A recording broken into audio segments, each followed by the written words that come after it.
Bonjour et bienvenue dans le PEX Podcast, le podcast du partage d'expériences en prévention des risques. Je suis Alexandre Zeb, créateur du blog Safety Vigilante et je vous accueille aujourd'hui pour un nouvel épisode. Aujourd'hui, j'accueille Aude Nazirolas. Aude intervient dans les entreprises pour les conseiller, les former et les accompagner dans une démarche de prévention des risques psychosociaux et le mieux vivre au travail. Dans l'interview, nous abordons son parcours atypique de préventeur à experte QVT et sa nouvelle vie de consultante. J'espère que vous apprécierez l'échange autant que moi. Bonne écoute. Donc bonjour Aude, Aude Nazirolas qui m'accompagne aujourd'hui pour ce nouvel épisode avec qui j'ai pu collaborer deux fois déjà et avec qui j'ai le plaisir de faire cet épisode. Donc je vais te laisser te présenter, Aude. Ok, bonjour à tous et merci de cette invitation. Donc moi j'ai 40 ans et une première carrière en entreprise pendant 15 ans dans la partie QSE, donc qualité, sécurité, environnement, plutôt dans des grands groupes et majoritairement dans le domaine du BTP. Et aujourd'hui, depuis 1 an et demi, je me suis mise à mon compte, j'ai lancé ma micro-entreprise et je me suis spécialisée dans la prévention des risques psychosociaux et plus largement tout ce qui touche à la qualité de vie au travail.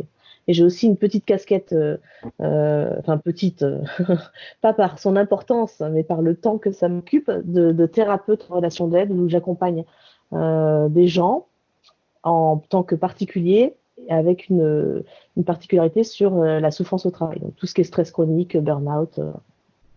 Ouais.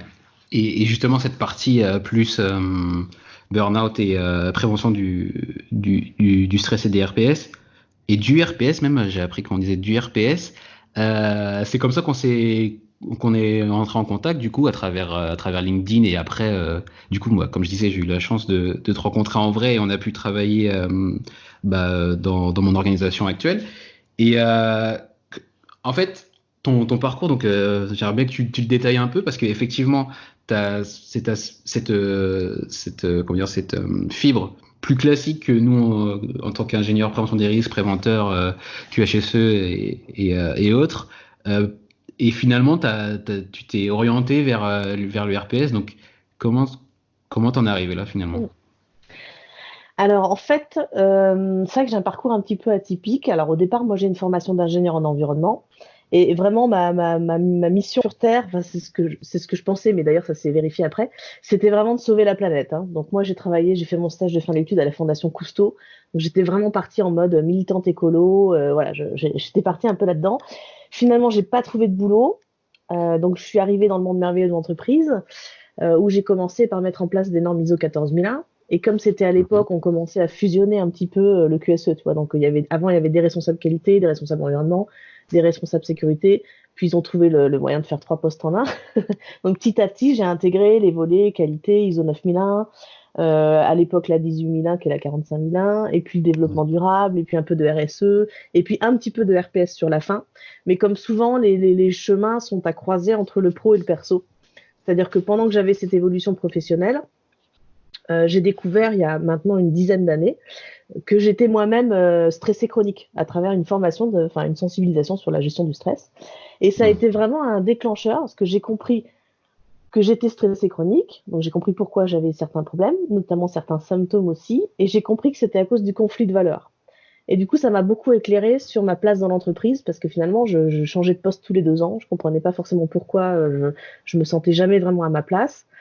Et de là, s'en est enchaîné tout un travail perso. J'ai compris que j'étais aussi une hypersensible. Tout s'est expliqué. J'ai compris pourquoi j'avais particulièrement de difficultés à m'adapter aussi dans certaines structures, notamment les grands groupes. Et ça a continué de s'alimenter. Ma sœur a fait un burn-out il y a 3 ans. J'ai vraiment vu les dégâts que ça faisait et je me suis dit, si je continue comme ça, potentiellement, je pourrais être la prochaine. Donc, je me suis soignée. J'ai beaucoup travaillé sur moi, fait des formations, appris à gérer tout ça, compris un peu tout ce qui s'était joué. Et du coup, je me suis dit, il y a tellement de gens en souffrance au travail que je sentais que j'en avais pas tout à fait terminé avec l'entreprise quand même. Donc, je voulais continuer à travailler avec les entreprises, mais sous un autre angle, avec une autre posture. Et c'est comme ça que j'ai décidé de me mettre au conseil. D'accord, donc c'est comme ça que tu es arrivé à créer ton activité finalement. Ouais, c'était pas du tout prémédité. Moi, j'étais très bien en salarié. Je disais, mais c'est trop bien, on a une paye qui tombe tous les mois. D'ailleurs, aujourd'hui, je le regrette un petit peu, particulièrement dans cette période. Mais c'est vraiment un moment de ma vie où je suis tombée. Enfin, j'étais tout le temps malade en fait, mais pas forcément des choses graves, hein, des rhumes, machin. Et puis je me disais, mais quand même, là, mon système immunitaire, ça va pas du tout. Je pense qu'il y a des messages qu'il faut vraiment que j'entende. Je me suis dit, bon, bah, je vais sortir de l'entreprise, je vais essayer d'avoir une rupture conventionnelle pour me laisser le temps de la réflexion, hein. J'ai un peu fait mon ikigai, pour ceux qui connaissent, hein, cette recherche de justement de ma place, de l'alignement entre bah, ce que je suis et ce que je fais comme travail. Donc il y a vraiment eu une grosse introspection. Et je me suis dit, bah, finalement, 40 ans, c'est un superbe âge pour, pour se lancer dans une nouvelle aventure, un peu comme un tournant. Et voilà, j'ai un peu fait le pari de me dire, je me laisse 2-3 ans pour voir ce que ça donne de se mettre à son compte, de pouvoir créer complètement son poste et finalement d'oser être soi-même, ce que j'avais jamais vraiment réussi à faire en étant en entreprise, quoi. D'accord. Donc c'est ce conflit de valeurs finalement Mm. qui a résulté de ce choix majeur, hein, on va pas le minorer, mais qui t'a permis du coup de prendre de redessiner finalement ta carrière et de partir sur complètement. Enfin, c'est pas totalement autre chose parce qu'il y a quand même beaucoup Non, de il y a un valeurs, lien. beaucoup Ouais. d'idées de prévention. Il y a un côté très humain aussi qui pour moi est lié à la prévention des risques qui fait quand même, il fait quand même le lien. Oui, en fait, quand on regarde avec un peu de recul, tout ça a assez de logique, même si on a l'impression que j'ai fait un virage, mais comme tu le dis, il y a une continuité finalement logique. J'ai un étudiant qui me disait l'autre jour, ah mais madame, en fait, vous êtes partie, vous vous êtes éloignée de votre rêve de base, qui était de sauver la planète. Et le fait qu'il me pose cette question, je l'ai remercié parce que je lui dis, mais en fait, tu vois, au contraire, j'ai l'impression que maintenant, je me suis au contraire recentrée sur cet objectif-là, puisque en aidant les gens et les organisations à aller mieux finalement, à améliorer leur qualité de vie en général, bah, là Mhm. j'ai l'impression d'être utile au monde, quelque part, avec bien sûr, en toute modestie, hein, je fais mon colibri, mais du coup je me suis pas tellement éloignée, j'ai l'impression que j'ai trouvé un autre moyen d'aller toujours dans cet objectif-là, quoi. Et c'est C'est vrai que marrant. j'ai fait 15 ans de prévention, donc je suis câblée prévention, et donc ben voilà, c'est aussi cette logique de mieux vaut prévenir que guérir, quoi. Ça fait partie de moi aussi. Et je pense qu'on y reviendra pas mal sur la partie prévention parce que aujourd'hui, effectivement, les thèmes de la QVT reviennent, arrivent en force. Mais finalement, c'est bien avant qu'on aurait besoin de toi. Tu vois, c'est pas quand on a déjà beaucoup de cas déclarés d'épuisement au travail ou de situations conflictuelles, même si tu peux arriver justement au secours, mais c'est avant qu'il faut lancer des démarches et je pense que Et ça, c'est que le gros c'est plus problème. sur cette partie-là. Oui, c'est le gros problème français et c'est la même chose pour les préventeurs. C'est avant d'avoir un TF qui pète le plafond qu'on devrait faire appel aux préventeurs et aux responsables QSE et tout ça. Donc Mhm. c'est la même chose. C'est comment on fait de la prévention primaire pour éviter après d'avoir à faire que du curatif, quoi. Ouais, très bien. Et aussi, tu as abordé un truc, en ce moment, je l'entends, tout le monde le voit comme ça, et je pense qu'il y a une sorte de, je sais pas, de prise de conscience, c'est l'analogie du colibri. Je sais pas si tu peux détailler un peu. Oui, donc je ne sais plus d'où vient cette légende, mais enfin c'est l'histoire de l'incendie, enfin une forêt qui prend feu, c'est tout à fait d'actualité, et où tous les animaux de la forêt se sauvent, sauf ce colibri, voilà, qui va prendre de l'eau dans son bec et qui va lâcher sur la forêt. Donc tous les animaux de la forêt lui disent mais qu'est-ce que tu fais? Ça sert à rien ce que tu fais.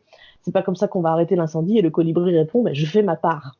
Et c'est vraiment ça, c'est quelle contribution. Alors moi j'ai toujours été passionnée par les questions existentielles, hein, qui suis-je, où vais-je, dans quelle étagère, ça c'est un peu mon. Je suis vraiment câblée comme ça, mais j'ai toujours eu cette quête de sens, c'est-à-dire vraiment, elle est où ma place, à quoi je sers, en quoi je peux contribuer à l'amélioration du monde, hein. Encore une fois, c'est sans aucune prétention, mais de dire comment je peux faire en sorte que les gens aillent mieux, comment je peux aider les autres, et voilà. Et je pense que c'est ça qui fait avancer aussi. En tout cas, c'était moi ce qui me nourrit. Donc c'est ça que j'ai compris, et c'est ce que j'avais perdu finalement dans l'entreprise. J'avais aussi plus aucun plaisir à travailler. Je m'étais pas forcément rendu compte que comme je m'étais éloignée de tout ça, Mhm. je travaillais un peu de manière automatique sans forcément réaliser que ce qui me nourrissait, je l'avais perdu, quoi. Je m'en Et étais alors loin. justement, pour approfondir un peu sur ton parcours en entreprise, donc tu as beaucoup travaillé dans le BTP. Comment, déjà, t'es arrivé dans ce milieu finalement un peu par hasard ou par réalité du marché, si je comprends bien. Mais comment tu pourrais voilà, nous donner une image de ce parcours et finalement les enjeux qui ont été peut-être un peu trop contraignants ou pas assez en accord avec les tiens? Alors, je suis pas très objective, hein, ce que je vais dire, c'est forcément un peu connoté, hein, enfin subjectif, en tout cas, c'est ma vision des choses et telle que je l'ai vécue, hein, mais encore une fois, il y en a plein d'autres qui auront des très bons retours d'expérience sur le BTP, mais pour moi, j'ai trouvé que c'était un monde assez brutal. Brutal de par ses relations. Alors, aucun problème avec les gens de terrain, mais je sais pas comment dire. Plus on montait dans la hiérarchie, plus on se heurte à je dirais, des comportements un peu anciens. Voilà, D'accord. je fais souvent l'analogie que le BTP a 20 ans de retard sur l'industrie, quoi. Sur plein de sujets et en particulier sur la prévention des risques. Du fait que aussi, c'est pas facile quand on est sur une usine, on peut mettre en place des actions et on va voir le résultat. Quand on est sur un chantier et puis que ce chantier, bah, il a un début, une fin, puis qu'il y a une succession de chantiers, une multitude de chantiers en même temps, c'est vraiment compliqué d'arriver à instaurer cette culture de la prévention dans la culture justement des collaborateurs. Moi, ce qui était compliqué, c'est que j'avais l'impression de ramer à contresens. C'est-à-dire, je suis préventrice ou QSE, donc mes deux chevaux de bataille, c'est la traçabilité quand même, parce qu'il faut aussi pouvoir tracer un minimum de choses qu'on fait, avoir des comptes rendus de causerie, sécurité, des visites chantier, etc., etc. Et la planification, qui est quand même justement l'anticipation qui fait partie de notre métier. Et le BTP, pour moi, c'était le contraire. C'est-à-dire que c'était la culture orale, parce que quand même, pendant des années, ça a vécu en mode je te tape dans le dos, on se met d'accord et voilà. Et ça marchait comme ça, hein, mais c'est plus vraiment possible aujourd'hui. Et du coup, la gestion des urgences. C'est-à-dire que sur un chantier de BTP, on fait que de gérer des problèmes à longueur de journée. Donc en fait, on est dans le curatif en permanence, quoi. Et c'est ces deux volets-là qui fait que j'avais l'impression finalement qu'il y avait une espèce d'antinomie entre Mhm. la culture du secteur d'activité et ce que moi j'essaie de mettre en place, quoi. Et du coup, si tu mentionnes cette culture du secteur, tu penses que peut-être si tu étais dans un secteur, moi je sais qui est très performant côté QHSE, c'est la pétrochimie. Tu penses que là-dedans, tu aurais été plus à l'aise, plus en accord Alors c'est une avec bonne les question. objectifs? J'ai longtemps cru que oui, puisqu'on Mhm. a toujours tendance à idéaliser ce qu'on n'a pas. Et j'ai d'ailleurs essayé de rentrer dans l'industrie, mais comme j'avais un CV connoté trop PTP, j'ai jamais pu. D'ailleurs, c'est idiot, hein, parce que c'est la même réglementation, mais bon, voilà. C'est vrai que je pense avec le recul que j'aurais eu les mêmes problèmes, parce que ce qui me posait aussi souci dans ma posture, c'était le fait de devoir aider des gens finalement à faire en sorte qu'ils travaillent en sécurité, qu'ils rentrent chez eux entiers le soir, etc. Et Mhm. c'est quand même une posture où tu souhaites aider des gens qui te demandent pas forcément d'aide, enfin qui te sollicitent pas forcément ton aide. Et Ouais, parfois tu le fais un peu malgré eux, quoi. C'est toi, tu as des directives, tu dois appliquer des consignes, tu dois mettre en place une certaine culture, mais tout le monde n'est pas de base acquis à ta cause, quoi.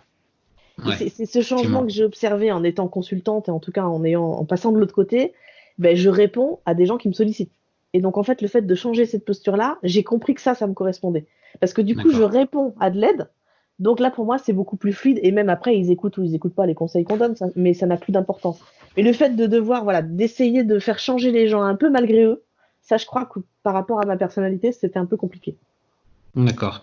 Et avant de passer justement alors à ton activité actuelle, je voudrais juste que tu nous partages deux situations, une positive, une peut-être plus négative, sur les démarches que tu as peut-être essayé de mettre en place et qui n'ont pas été, on va dire, à l'attendu par rapport à ce que tu t'étais fixé. Alors, une négative, je pense que c'est le constat que peuvent faire beaucoup de préventeurs en début de carrière, c'est de constater qu'à son départ de l'entreprise, tout le système s'est cassé la figure et que finalement, on tenait le système tellement à bout de bras. Donc c'était un peu le constat d'échec, hein, de se dire bah, finalement, j'ai peut-être pas très bien compris que mon rôle, c'est pas de tenir le stylo pour tout le monde, mais c'est au contraire de faire en sorte que le jour où je m'en vais, bah, tout continue de tourner parce que ça tient pas à une personne qui pousse, mais que tout le monde l'a intégré dans son quotidien. Et ça, je pense qu'il y a beaucoup de... Je rencontre pas mal d'étudiants, moi, QSE, et ils n'ont Mhm. pas cette conscience du fait qu'ils sont là pour accompagner le changement et pour développer l'autonomie des gens par rapport à ça, quoi. Donc ça, c'était un peu l'échec parce que tu passes 3-4 ans dans une boîte, tu mets en place plein de trucs, puis 6 mois après, les gens avec qui tu es resté en contact, ils te disent oh là là, on n'a plus fait de minutes de sécurité, on n'a plus fait de visite chantier, tout ça, ça s'est cassé la figure. Donc là, bon, bah c'est l'expérience qui rentre. Et ça, c'est sans doute le plus gros échec. Et sur une partie, justement, quelque chose qui a plutôt bien marché? C'est un peu à cheval entre mon ancien et mon nouveau métier. C'est-à-dire que j'ai réussi, alors je sais pas si ça va répondre à ta question, mais j'ai réussi à lancer une pseudo-démarche qualité de vie au travail dans une entreprise où justement il y avait beaucoup de souffrance et un management plutôt par la peur. Et voilà, personne n'y croyait. Même la DRH d'ailleurs avait complètement laissé tomber en disant ça passera jamais. Et finalement, à force de conviction, d'arguments et puis de persévérance, on a réussi à mettre en place des actions qui ont vraiment aidé des collaborateurs à aller mieux. Donc ça, c'est une vraie réussite.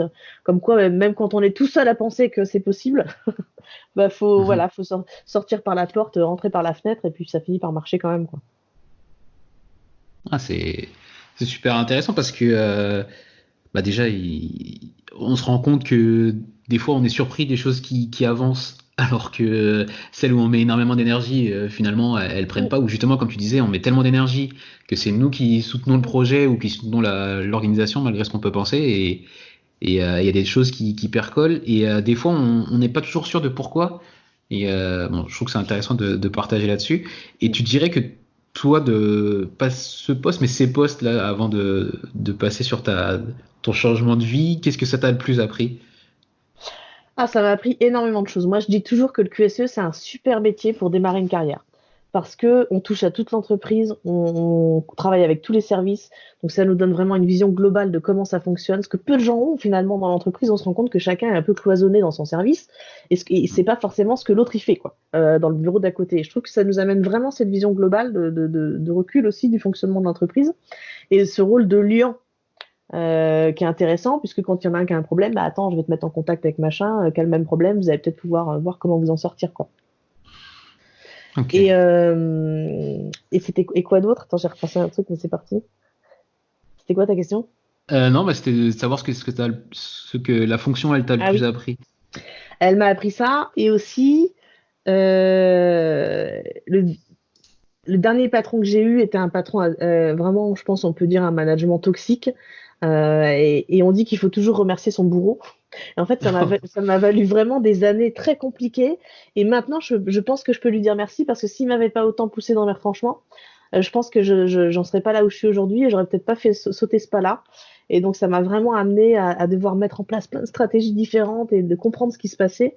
Et donc, voilà, c'est aussi le message de dire toutes les personnalités, parfois pas faciles, sans qu'elles soient forcément toxiques, mais en tout cas avec qui ça se passe de manière compliquée, c'est vraiment des sources d'apprentissage sur soi et sur sa façon de communiquer et sur le relationnel, quoi. Donc ça m'a beaucoup fait progresser de côtoyer aussi ces gens-là. Même si sur le coup, on en souffre beaucoup.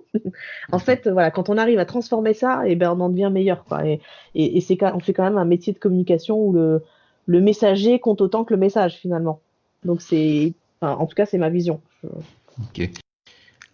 D'accord. Et du coup, on va maintenant passer à ton rôle aujourd'hui et comment tu t'organises aussi, comment tu vis ta mission, ou ton organisation personnelle maintenant.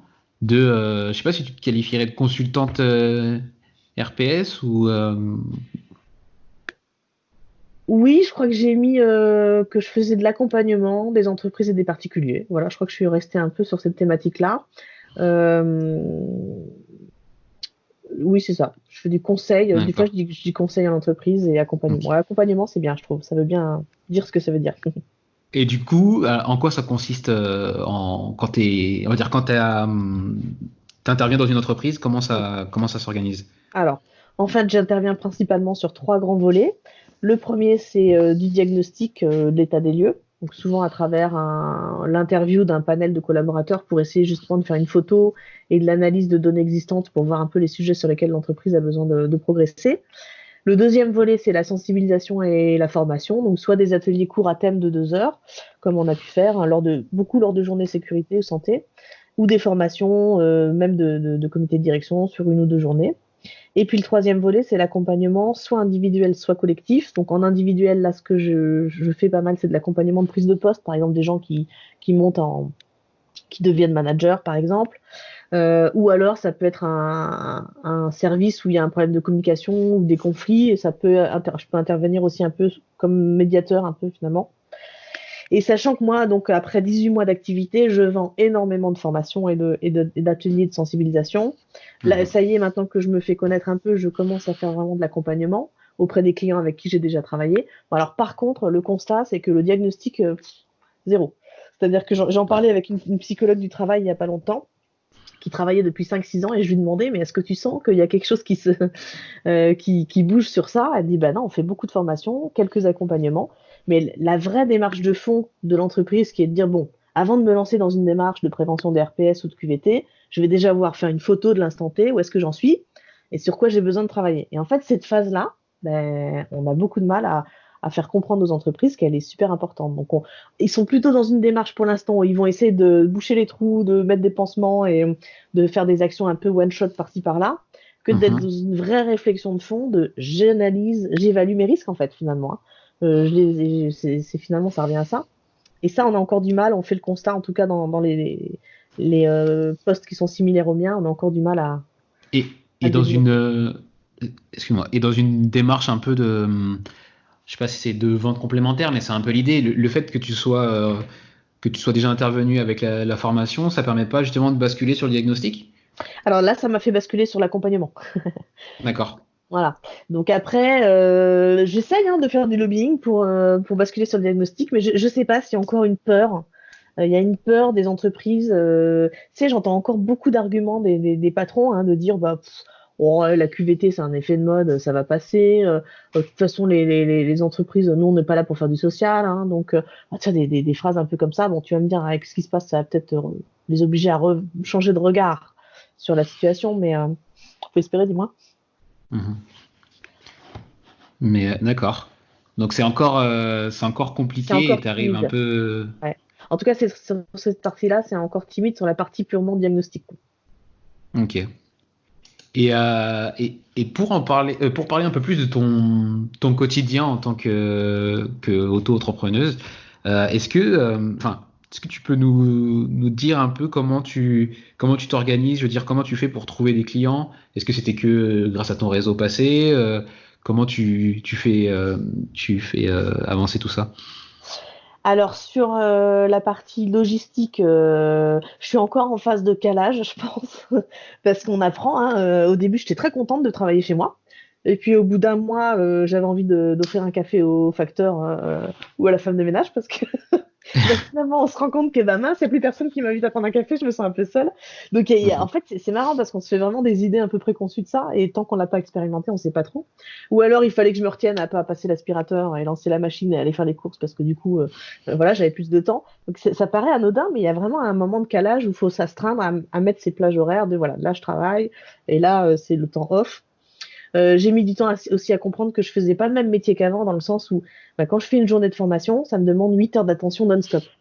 Avant, quand je travaillais en entreprise, je peux pas dire que j'étais forcément concentrée 8 heures non-stop. Donc du coup, j'ai compris qu'il fallait que je m'intègre aussi plus de temps de repos dans mon agenda. Donc voilà, tout ça, c'est un peu les apprentissages permanents. Après, pour ce qui est de trouver des clients, donc moi, j'ai eu la chance d'avoir un patron à ma première expérience professionnelle qui m'a toujours dit, de la clé, c'est le réseau. Réseau. Donc j'ai toujours naturellement plutôt entretenu mon réseau. Alors c'est vrai que maintenant c'est plus facile parce qu'il n'y avait pas à l'époque les réseaux sociaux. Mais ne serait-ce que d'envoyer ses vœux tous les ans, de se rappeler à son bon souvenir, de faire un déjeuner de temps en temps, voilà, de joindre un peu l'utile à l'agréable. Donc au début, la première année, je travaillais plutôt avec mon réseau proche. Effectivement, qui me passait des petites prestations à droite à gauche, même avec mes anciens employeurs d'ailleurs. Et puis petit à petit, là, ça y est, ça a commencé à élargir le réseau. Donc après, moi, j'ai fait beaucoup d'ateliers gratuits par la CCI, la Chambre de commerce et d'industrie. Dans les villes, il y a aussi beaucoup de choses qui sont faites pour les créateurs d'entreprises, les entrepreneurs. Donc tout ce qui était à ma portée est gratuit. J'y suis allée. J'ai passé beaucoup de temps, en fait, la première année à faire ça, quoi, à rencontrer des gens, à expliquer ce que je faisais, à distribuer des cartes. Et finalement, à partir de la deuxième année, c'est là que j'ai commencé vraiment à élargir et à avoir des nouveaux clients. Ouais. Que je connaissais ni d'Ève ni d'Adam, mais soit parce que ce qui m'a bien aidé, c'est de commencer à bosser, c'est-à-dire à partir du moment où j'ai eu mes premières références, bon bah là, ça y est, du coup mes clients, comme ils m'avaient vu entre guillemets ils avaient validé le Ouais. boulot, donc du coup, ils pouvaient me recommander plus facilement. Et puis du coup, ils m'ont refait travailler, hein, comme c'était le cas chez toi. Donc après tout ça, c'est un peu l'effet boule de neige, quoi. Donc en fait, ça m'a pris 1 an où vraiment Pour j'ai fait lancer. quasiment que réseauter. J'ai Ouais. dû faire 3 prestations dans l'année, quoi, et un peu de coaching individuel. Et c'est vraiment en septembre là, de l'année dernière, donc ça faisait 1 an que ça a vraiment décollé un peu d'un coup, quoi. Ouais, mais c'est marrant parce que tu l'aies vécu comme ça, parce que c'est vrai que même moi, enfin c'est comme ça que j'ai fait appel à toi. Il y avait le côté où on s'est rencontrés et finalement, bah, on s'est bien entendu et puis finalement sur le moment j'avais pas de besoin. Mais Mm. quand c'est venu à moi, bah, dans le groupe, à ce moment-là, je me dis, ah ben je connais quelqu'un qui est top sur ce Mm. thème-là, et c'est là où je vais faire appel à toi, et c'est là où je vais ressortir ta carte, entre guillemets, et me Ouais, dire, bah, je vais lui passer un coup de téléphone, si elle a la dispo, je veux que ce soit elle qui intervienne. ouais. Et il y a ce côté un peu de temps masqué Mm. pour moi, qui est incompressible pour lancer une activité. Mm. Parce que t'as besoin justement d'amorcer la pompe, de dire bah voilà je fais ça, t'as peut-être pas un besoin maintenant, mais demain tu me rappelleras. Et ça, j'imagine que c'est pas forcément évident à gérer au Non, et début. c'est pour ça qu'il y a réseau et réseau. Mais ça, c'est encore une fois ma vision des choses. Il y a le réseau, et moi je le vois, il y a des gens, des entrepreneurs qui sont hyper offensifs au niveau commercial. Tu reçois un mail, ils ont même pas lu ton profil, ils viennent te proposer un service qui est complètement à côté par rapport à ce que tu fais, tu vois. Ou Mhm. alors des gens, tu sens ils te demandent même pas ce que tu fais, ils veulent passer la carte, etc. Ou là, j'ai quelqu'un hier qui m'a rappelé, alors on s'est croisé tel jour, donc je voulais vous vendre mes trucs. Bah, moi, c'est pas comme ça que je vois le réseau. Justement, le réseau, c'est je rencontre du monde, et dans toute cette personne que je vais rencontrer, exactement ce que tu viens de dire, bah, il y a des gens avec qui je vais avoir un feeling et avec qui Mhm. il va y avoir cette envie réciproque de bosser. Et c'est là qu'en fait on se dit, bah, on se choisit. Et c'est le luxe aussi, bon, j'en suis peut-être pas encore là maintenant, mais c'est aussi de pouvoir choisir ses clients. C'est dire, bah, là, c'est vraiment une entreprise avec qui je suis en phase dans les valeurs ou une personne avec qui j'ai vraiment envie de bosser. Et c'est là que ça marche le mieux, hein, ça c'est sûr. Mhm. Après, toi, tu l'as dit rapidement, mais je pense que ça joue énormément aussi sur ta plus-value. C'est que tous les retours que j'ai eus, moi, les deux fois où tu es intervenu, ils ont été super bons, quoi. Vraiment, tout le monde nous a fait des super commentaires, nous a dit, bah ouais, elle a abordé plein de thèmes qu'on voudrait aborder plus souvent. Et ça, franchement, c'est indispensable bah, toi, tu fais intervenir quelqu'un, tu as confiance en la personne, mais finalement, tant que tu l'as pas, Bah oui. Mm. entre guillemets, testé, tu sais pas. Et quand c'est les participants qui, eux, te font ce retour-là, tu dis, bah, c'est bingo, et puis ça pérennise, et puis après, pour toi, ça revient, je pense, entre guillemets, la vente, elle revient, mais en plus, c'est gagnant-gagnant, quoi. Faut pas mettre ça de côté, je pense, la qualité, elle joue énormément. Ah oui, je suis tout à fait d'accord. Là, j'ai eu le cas aussi d'un public un peu difficile sur un CSE. En plus, ils étaient en plein plan social. Enfin, c'était compliqué. Tout le monde avait l'impression que j'allais porter un peu au feu là. Et en Mhm. fin de compte, bah, j'ai réussi à m'adapter à leurs besoins. Et au bout de 2 jours, j'ai passé 2 jours avec eux. Et j'ai eu des retours. Je crois que j'ai jamais eu des retours comme ça. Et ben voilà, ça a pas traîné. J'ai été rappelée la semaine d'après par l'organisme de formation, voilà, qui a voulu me mettre sur d'autres sujets. Et donc, oui, évidemment, c'est sûr qu'il faut avoir le niveau de prestation attendu. Faut pas créer de l'attente et décevoir, quoi. Sinon, Ouais, après, oui, forcément, faut c'est réussir assuré. à avancer là-dessus aussi. Toujours un peu sur cette partie, bah, je sais pas si on peut dire la prospection, mais je vois que moi, c'est ça qui m'a fait, ce qui nous a fait nous rentrer en contact, c'est le fait que tu sois présent sur les réseaux et toi, ta communication, tes articles. Là, je sais que tu as fait une interview, tu fais des vidéos. Moi, ce que j'apprécie aussi cette partie innovante dans ton activité qui change un peu le format pour voilà, se faire connaître, mais aussi donner de la valeur Alors, pour gratuitement. moi, être micro-entrepreneur, c'est faire une thérapie permanente.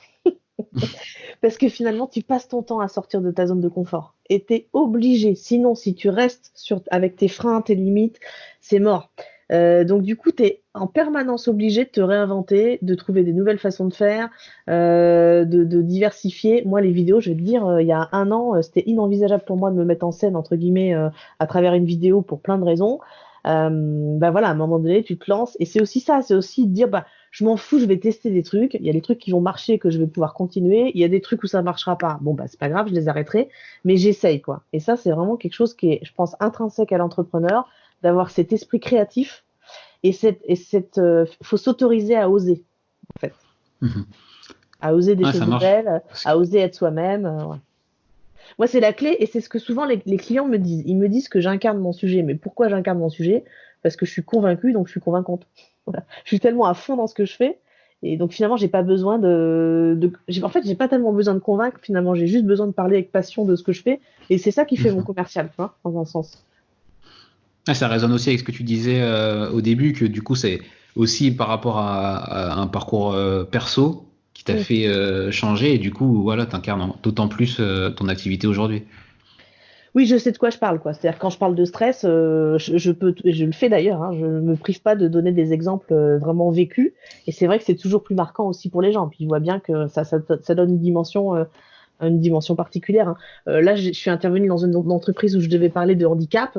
Bah, j'adore, hein, le handicap, c'est un vrai sujet QVT, la diversité, tout ça. Mais moi, je suis qui pour parler de handicap? Bah, j'ai préféré faire appel à quelqu'un, voilà, dont là, c'était vraiment le quotidien. Et tout de suite, ça prend une mesure qui est complètement différente, quoi, en termes d'impact sur l'auditoire, quoi. Ah oui, ça j'ai vu. C'était sur LinkedIn, tu avais fait un appel Ouais, à volontaires pour t'aider sur cet aspect-là. ouais, j'ai fini par trouver. Et c'était super. Franchement, ça a cartonné, quoi. Bah, top. Mm.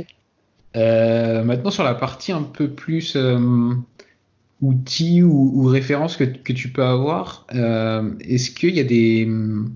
Déjà, qu'est-ce que tu utilises au quotidien en termes d'outils liés à la prévention des risques, forcément?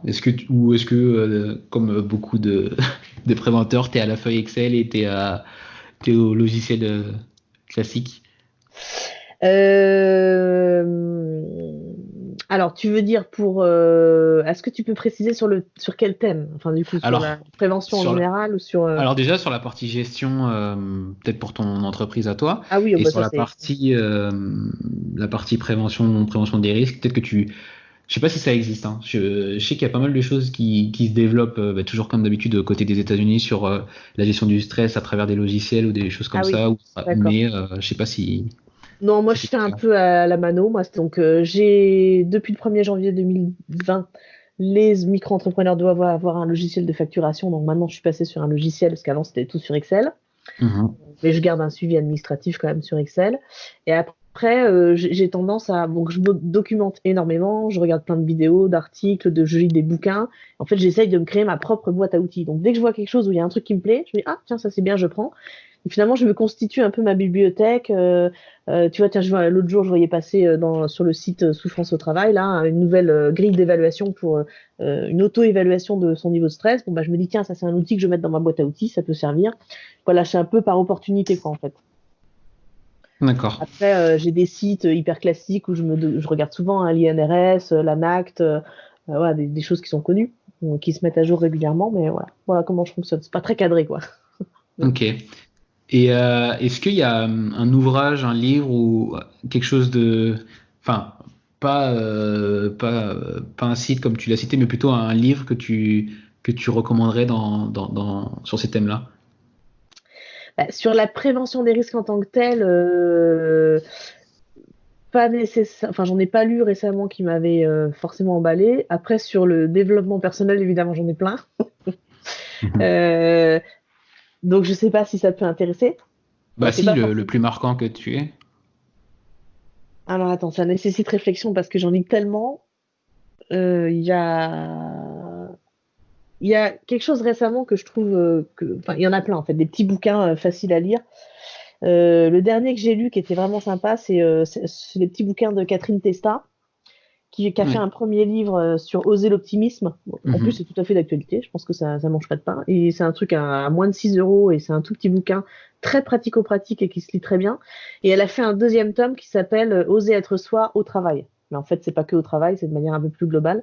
C'est vraiment, Mhm. voilà, moi j'aime bien ces petites lectures qui sont faciles à lire, faciles à comprendre, qui donnent des clés vraiment d'exercices pratiques pour se poser des questions. Et voilà, c'est plus sur des ouvertures un peu comme ça, quoi. Je la suis également sur LinkedIn, mais j'ai pas lu encore un de ses livres.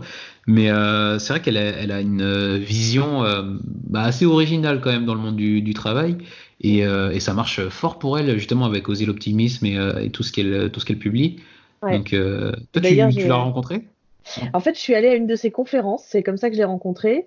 Et bah pareil, hein, voilà, pourquoi je suis allée les voir? Parce que je voulais leur dire, écoutez, j'aime bien ce que vous faites. mais c'est exactement comme toi en fait, hein. C'est, Mhm. écoute, moi, tu sais, je cultive la gratitude. Quand je trouve que des gens se démènent pour faire des choses positives et justement ramer un peu à contre-courant parfois du pessimisme ambiant, ou que je partage tout simplement la vision. Toi, je partageais vraiment ta vision de la prévention des risques. Et c'est pas toujours le cas non plus dans les préventeurs. Donc c'est important de leur dire, bah moi j'aime bien ce que vous faites et c'est chouette et merci en fait. C'est juste ça, c'est pas forcément intéressé derrière. Mais bon, on a eu un bon contact et puis du coup je suis entrée en contact avec le reste de l'équipe parce qu'ils ont une boutique dans le 17e, donc je suis allée visiter la petite boutique, hein, très sympa d'ailleurs si vous voulez acheter des petits goodies logotés optimisme, c'est sympa comme cadeau client ou peu importe. Et du coup, bah voilà, juste parce que la fille, je l'ai trouvée hyper sympa. Bah, 3 mois après, elle m'a appelé pour animer des ateliers. Là, au mois de juillet, je vais animer pour eux des ateliers nature et relaxation. On va aller dans un parc. Enfin, j'espère qu'en juillet, ce sera réouvert, mais un parc. Oui, Ça c'est euh, pas à notre main. ouais, pour faire 1 heure et demie, 2 heures tu vois, un peu un mix de sophro, de méditation, de gestion du stress dans un parc en pleine nature. Puis voilà. Donc en fait, c'est toujours pareil, d'une rencontre sympa, c'est vraiment, bah ouais, on partage la même vision, donc on a envie de faire quelque chose ensemble. Et franchement, si ça doit se faire, que ça prenne 6 mois ou 18 mois, ça finira toujours par se faire, quoi. Ça marche. Bah, je mettrai le lien vers le livre dans la description de l'épisode. Donc, Oser l'optimiste. Ouais, après Et j'en ai plein l'autre, d'autres, hein. c'est. Oser être soi au travail. Ça marche. Bon, si tu veux une autre sélection, hein, il y en a que j'adore, c'est Foutez-vous la paix de Fabrice Midal. Ah, je connais Euh, pas non plus. Ah non, mais il faut absolument que tu lises. Attends, c'est pour faire taire notre juge intérieur. Les vertus de l'échec aussi, comprendre que chaque échec, bah, c'est une super expérience pour nous amener vers la réussite. Enfin voilà, j'en ai plein comme ça. Ça marche. Et alors maintenant, on va terminer sur une partie plus ouverture vers le futur. Comment est-ce que tu vois évoluer ton métier, toi, à l'avenir? Alors, mon métier ou ce que je vais en faire? Bah écoute, les Euh, deux. ouais. Euh, Mon métier, justement, j'espère qu'on s'orientera vers davantage de prévention primaire et vers des démarches de fond, quoi. C'est vrai que là, on est dans une ère, et ça aura pas échappé à personne, que quand on parle de QVT, on est encore, ben, pour faire de l'image avec la QVT, c'est le baby-foot et la corbeille de fruits, quoi. Non. Mhm.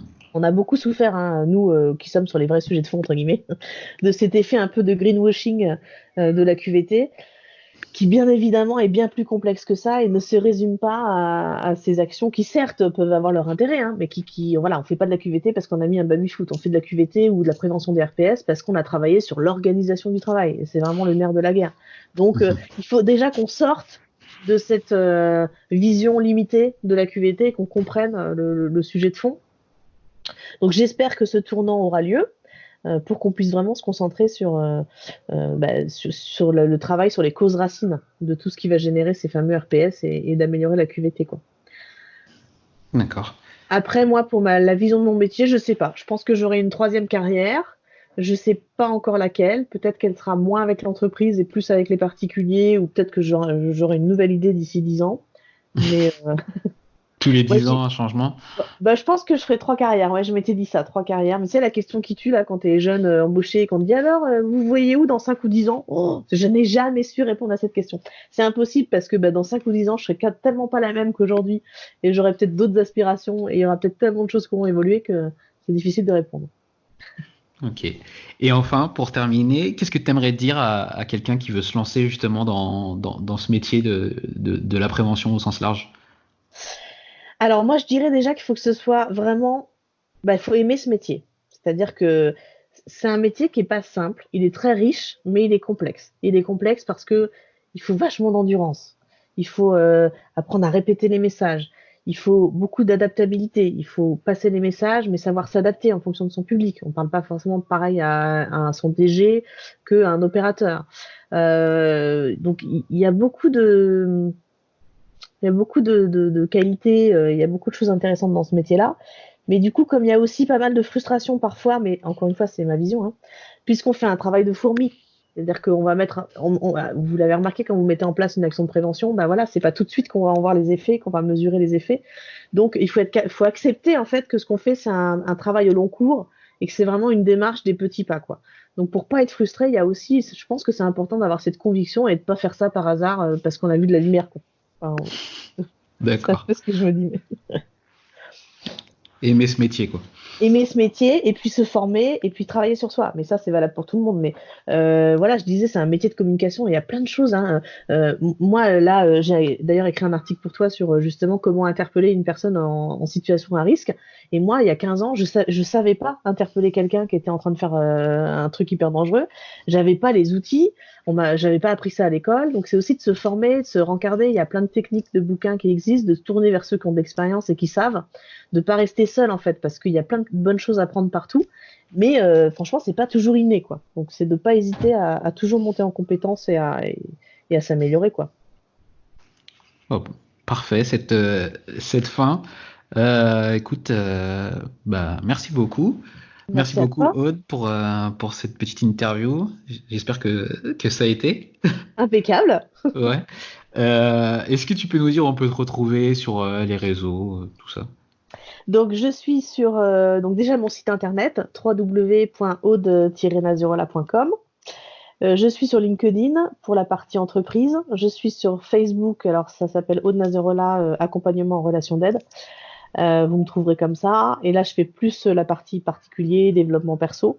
Et récemment, j'essaye, mais là, je suis pas encore du tout au top. J'ai lancé un petit compte Instagram, mais j'avoue que c'est pas évident de gérer tous ces réseaux sociaux et ça prend quand même pas mal de temps. Et j'ai pas non plus envie d'y passer 3 heures par jour parce que faut bien se mettre des limites. Mais voilà, déjà sur ces 4 canaux-là, c'est déjà pas mal. Ça marche. Ok, on enverra tout le monde là-bas. Avec plaisir. Ça marche. Merci beaucoup, Aude. Je te Merci dis à toi. à bientôt et au revoir. Salut Alexandre, ciao. Merci d'avoir écouté cet épisode. Si vous avez apprécié, vous avez 2 manières pour me le montrer. Tout d'abord, en laissant un commentaire et une évaluation 5 étoiles sur iTunes ou toute application de podcast que vous utilisez. Et enfin, en parler à quelqu'un qui pourrait être intéressé, un préventeur, quelqu'un du métier, à qui vous pourrez recommander ce podcast. Merci beaucoup et à la semaine prochaine.